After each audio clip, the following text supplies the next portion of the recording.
మా మామయ్య వాళ్ళ ఊర్లో పెద్దమ్మ పండుగ ఉందని చెప్తే అందరం కలిసి వెళ్ళినాం. ఫర్ ద ఫస్ట్ టైం ఇక్కడ గుడి చుట్టూ ఎడ్ల బండ్లు తిరగడం చూస్తున్నాం. అదే కాకుండా ఇంకొకటి ఏంటంటే ఎక్కడ కూడా పెద్దమ్మ బోనాలు సోమవారం రోజు తీయరు.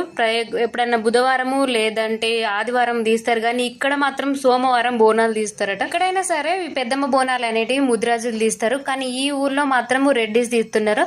ఎందుకంటే రెడ్డి వాళ్ళ పొలాల్లో ఈ పెద్దమ్మ దేవత దొరికిందట, అందుకే వాళ్ళే బోనాలు తీస్తారట. ఇక్కడ పండగ మాత్రం భలే ఉంది తెలుసా, పెద్ద జాతర లాగా జరుగుతుంది. ఇక్కడ పెద్దమ్మ పండుగకి రావడం మేము కూడా ఇదే ఫస్ట్ టైం. ఎందుకంటే ఎప్పుడు కూడా సోమవారం జరుగుతారు కాబట్టి సోమవారం ఎవరు నాన్ వెజ్ తినరని చెప్పి మా మామయ్య ఎవరిని కూడా పండగకి వీలడు. తెల్లారిన తర్వాత అందరిని ఇన్వైట్ చేస్తాడు. కానీ ఈసారి అందరు పండగ చూడాలని చెప్పి ఒక రోజు ముందే వచ్చేసారు అందరు. మా మామయ్య అందరిని ఒక రోజు ముందే ఇన్వైట్ చేసి, అదే రోజు మా బాబుది బర్త్డే కూడా ఉండే. అదే నైట్ అక్కడనే సెలబ్రేట్ చేద్దామని అందరం వెళ్ళిపోయినాము. నెక్స్ట్ డే కొంతమంది వచ్చారు, ఆ రోజు కొంతమంది వెళ్ళిపోయినాం.